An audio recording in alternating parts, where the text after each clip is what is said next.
Aku terbangun di tengah malam dan merasa seseorang menatapku.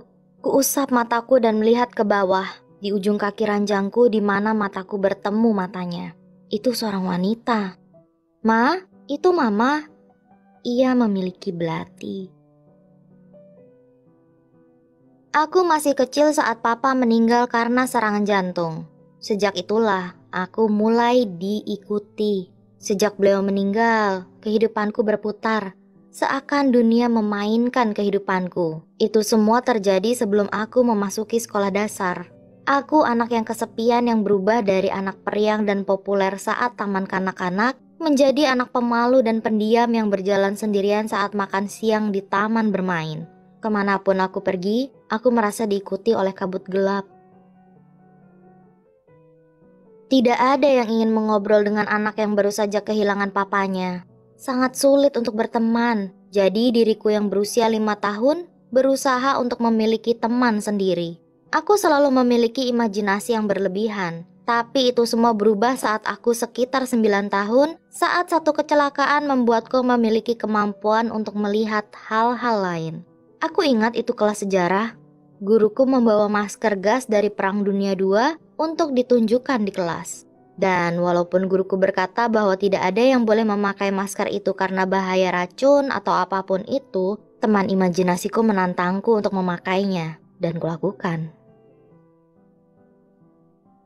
Saat guruku kembali, ia terkejut. Kenyataannya, ia sangat marah dan khawatir, dan kepanikannya mempengaruhiku. Dan aku mulai khawatir aku bisa pingsan gara-gara memasang masker ini. Aku ingat aku mulai panik, kekurangan udara di masker, kemudian menyadari aku menghirup lebih banyak asap, dan semakin panik. Aku tidak ingat siapa yang melepaskannya, tapi ku ingat saat masker sudah dilepaskan, kepalaku justru terasa ringan. Pendengaranku mulai tak jelas dan pandanganku mulai kabur. Untungnya masker gas itu tidak berbahaya, tapi pikiran akan kehilangan kesadaran menjadi yang pertama muncul dalam skenario berputar ini. Perlu diketahui bahwa di momen hidupku ini, aku hidup di tempat gelap, tua, dan lembab yang mirip dengan rumah angker, dingin, seram, sempit. Dengan tidak adanya papa di sini dan ketakutan yang kurasakan sejak masih kecil, bisa dikatakan secara harafiah bahwa aku berada di tempat buruk.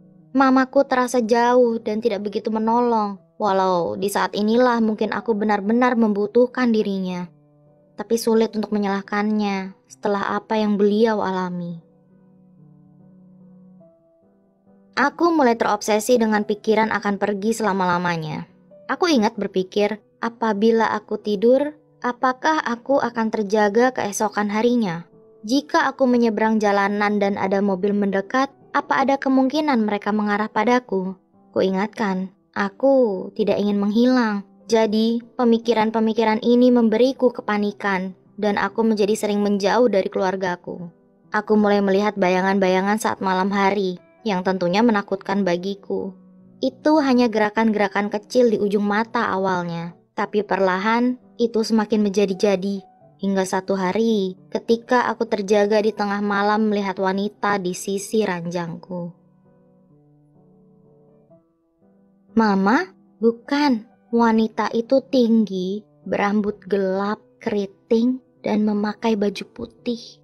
Awalnya, kukira tidak ada masalah, sampai kulihat lebih dekat, dan di tangannya ia menggenggam belati. Aku tak bertenaga. Kubuka mulutku tapi tidak ada yang keluar, bahkan tidak ada teriakan. Yang bisa kudengar hanyalah jantungku berdetak seakan mau keluar dari dada. Saat akhirnya tenagaku mulai kembali, kuraih selimut dan bersembunyi di bawahnya. Berpikir bahwa aku tidak memiliki pilihan lain selain pasrah akan apa yang akan terjadi. Kupejamkan mata dan menunggu benda dingin itu menyentuhku. Kemudian, aku ingat terbangun esok harinya, aku kebingungan, tapi juga lega. Mungkin begitulah pikirku saat itu. Karena setiap saat kupejamkan mata, aku melihat wanita itu. Untuk beberapa minggu ke depan, mungkin berbulan-bulan, aku tidak berani menutup mata. Aku tidak berani tidur. Keadaan juga tidak begitu baik di sekolah, karena aku bukan hanya melihat, tapi bisa mendengar hal-hal itu. Aku terus-menerus mendengar suara berbisik di telingaku dan mulai melihat warna-warna yang tidak seharusnya. Terkadang ada di lantai, di buku catatanku, tapi itu juga ada di wajah beberapa orang. Itu seperti melihat melalui kaleidoskop. Dengan tidurku yang tidak cukup, sangat sulit untuk fokus, apalagi melakukan tugas. Jadi, aku pun dirujuk ke tim penanganan kesehatan mental. Kujelaskan ceritaku, bersamaan dengan makna dari warna-warna yang kulihat.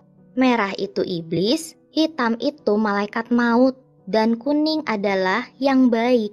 Kuning melambangkan malaikat.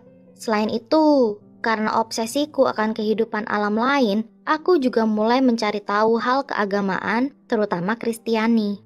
Malaikat, iblis, kehidupan alam lain, surga, neraka, papaku. Aku tidak bisa berhenti memikirkan itu semua.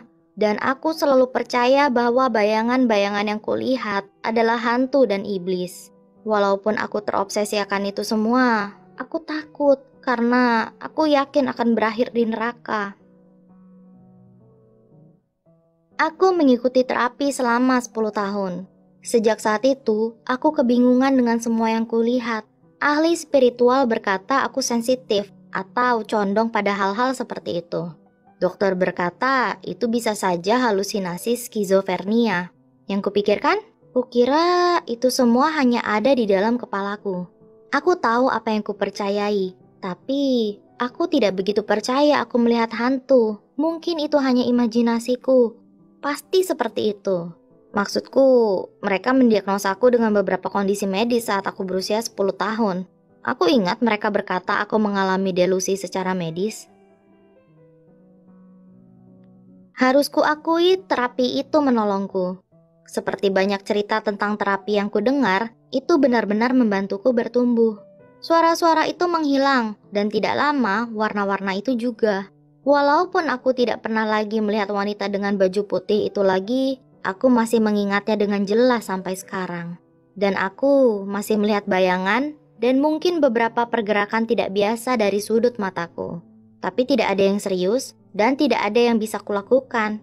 Aku adalah gadis kecil yang ketakutan yang tidak tahu harus berbuat apa, dan dengan bantuan dari mama, terapisku, dan psikologku, aku menjadi wanita seperti sekarang ini. Aku masih memiliki jalan panjang untuk menghadapi pengalaman yang terjadi saat masih kecil. Sangat sulit bagiku tumbuh menjadi orang dewasa.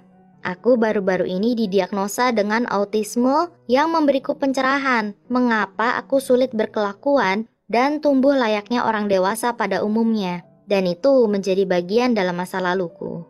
Aku sangat merindukan papaku. Tapi dengan terapi yang kujalani, kutemukan kecintaanku pada seni dan berharap menjadi seorang artis satu hari nanti, di mana aku bisa mengekspresikan diriku dalam cara yang sehat.